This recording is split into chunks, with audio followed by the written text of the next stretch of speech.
नाम का एक किसान था, बहुत ही भोला भाला, और पत्नी बड़ी ही सुशील स्वभाव की और बहुत ही अच्छी थी। दोनों पति पत्नी धार्मिक विचार के थे। कोई भी कार्य करते तो लक्ष्मी नारायण का नाम लेकर ही करते। मुख से सदा नारायण नारायण ही निकलता था। एक समय की बात है, दोनों पति पत्नी अपनी कुटिया के बाहर बैठकर बातें कर रहे थे। सुनती हो रामवती, अब की बार अगर अच्छी फसल हुई तो हम अपना पक्का घर बनवाएंगे। हाँ जी, अपनी कच्ची झोपड़ी में बारिश का पानी टपकता रहता है। कम से कम घर पक्का होगा तो हम चैन से तो सो सकेंगे।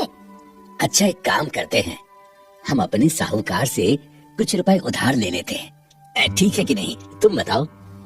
देखो जी, हम हैं गरीब लोग। साहूकार तो जो पैसा देगा उसका ब्याज बहुत लेगा हमसे। हम कैसे दे पाएंगे?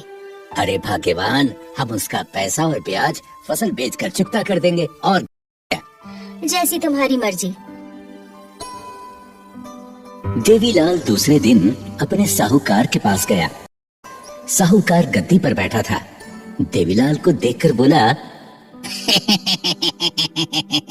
अरे आओ आओ देवीलाल, बैठो बैठो। बताओ कैसे आना हुआ? सेठ जी, मुझे पक्का मकान बनवाना है, उसके लिए कुछ पैसों की जरूरत थी।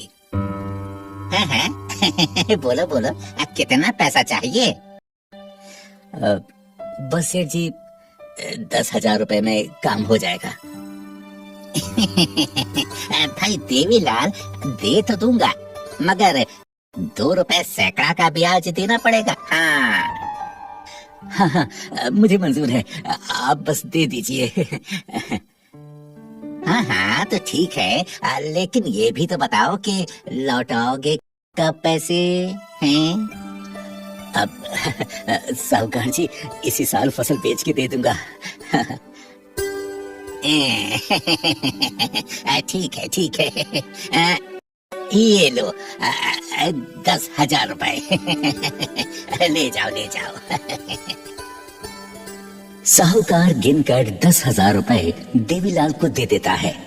देवीलाल खुशी खुशी घर आता है। अजी, सेठ ने पैसे दिए क्या? हाँ, साहूकार ने पैसे दे दिए, पर उसने मुझे 2 रुपए सैकड़े के ब्याज पर पैसे दिए हैं। कितने दिन में देगा वो पैसा वापस? अरे तो चिंता मत कर, लक्ष्मी नारायण की कृपा से मैं उसे इसी साल फसल बेचकर पैसे लौटा दूंगा। हाँ। हे लक्ष्मी नारायण, हमारी लाज रख लेना। लेकिन भगवान को तो कुछ और ही मंजूर था। खेतों में फसल पकने का समय आया, तभी ओलावृष्टि से उसकी पूरी फसल नष्ट हो गई। कुछ पैसा खेत की बुआई में खर्च हो गया और कुछ पैसा घर में खर्च हो गया।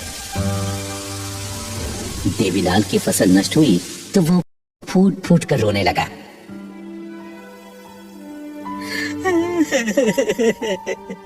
हे लक्ष्मी नारायण, हे मेरे प्रभु, मैं बर्बाद हो गया, लुट गया। अब क्या होगा?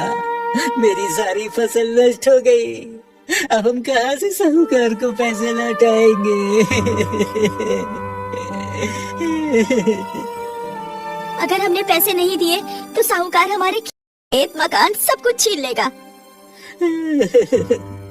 हे नारायण, हे लक्ष्मी नारायण, हमारी रक्षा करो। हमें कोई रास्ता बताओ, हम क्या करें हम? जब फसल नष्ट हो गई तो साहूकार वादा पूरा होने पर देवीलाल के घर आता है। भाई देवीलाल, तुमने जो वादा किया था वो पूरा हो गया। अब मेरे पैसे ब्याज सहित लौटाओ।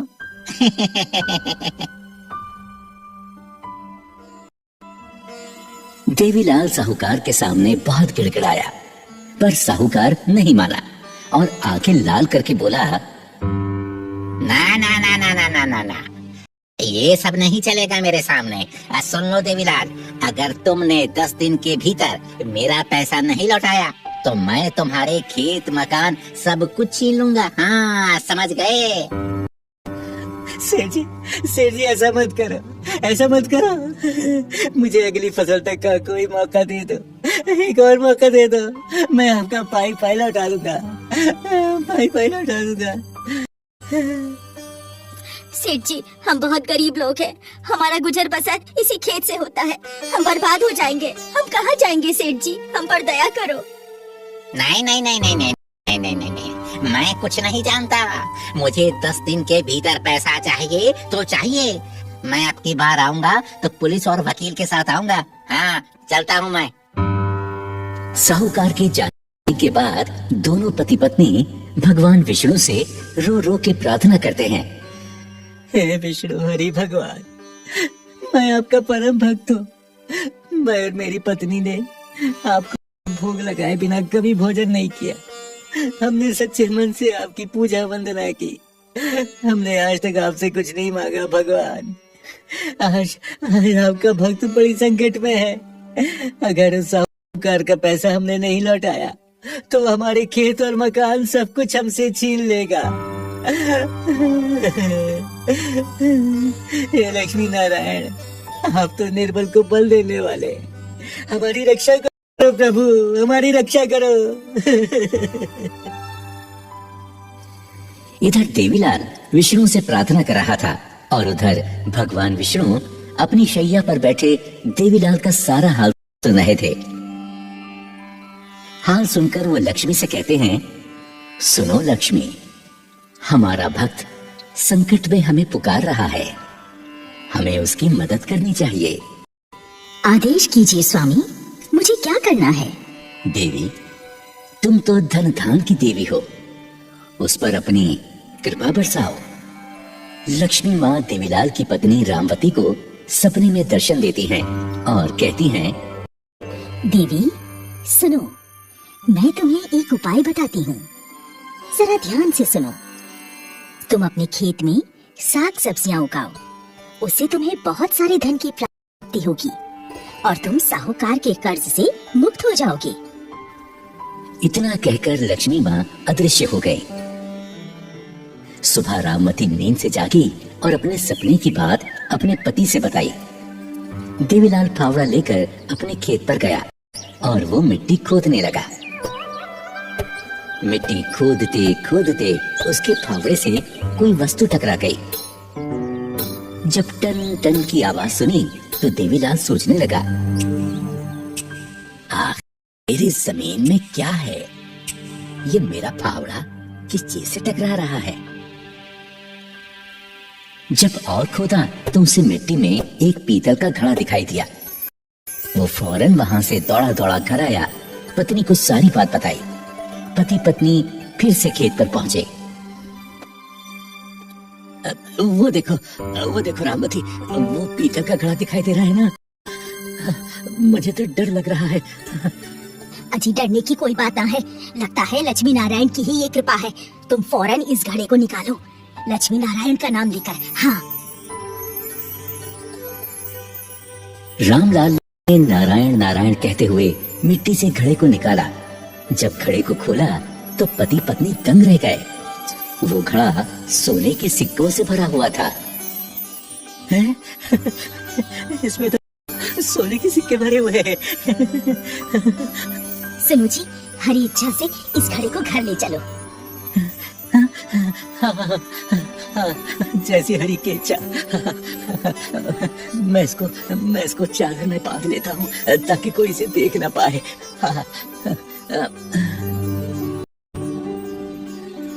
घड़े को एक चादर में बांधकर दोनों पति पत्नी उस पीतल के घड़े को घर ले आए। घर आकर दोनों विचार करने लगे। अब सुनो भाग्यवान, हम इतने सारे धन का क्या करेंगे? ये तो बहुत सारा धन है। हम इसमें से थोड़ा सा धन निकालकर उस साहूकार का पैसा लौटा देंगे और उसमें से बाकी धन को हम भगवान की सेवा में लगा देंगे। उन्हीं का तो दिया धन है। हाँ, तुम ठीक कहती हो रामवती। हम इस पैसे से श्री लक्ष्मी नारायण विष्णु जी का मंदिर बनवाएंगे, गरीबों को भी दान करेंगे। हाँ, ऐसे ही करेंगे। दोनों पति पत्नी अभी बात कर ही रहे थे कि तभी साहूकार दरवाजे पर खटखटाता है। रामलाल तो दरवाजा खोलो। देखो देखो हम आए हैं। हाँ। रामलाल ने दरवाजा खोला तो साहूकार अपने कुछ आदमियों को लेकर द्वार पर खड़ा हुआ था। तो भाई रामलाल, तुम्हारा वादा खत्म हुआ, तो अब मेरा पैसा तुरंत लौटाओ। हाँ, अरे मुझे देख क्या रहे हो, लौटाओ लौटाओ। अरे सेठ जी आइए आइए आइए आइए और अपना पूरा पैसा लेकर जाइए।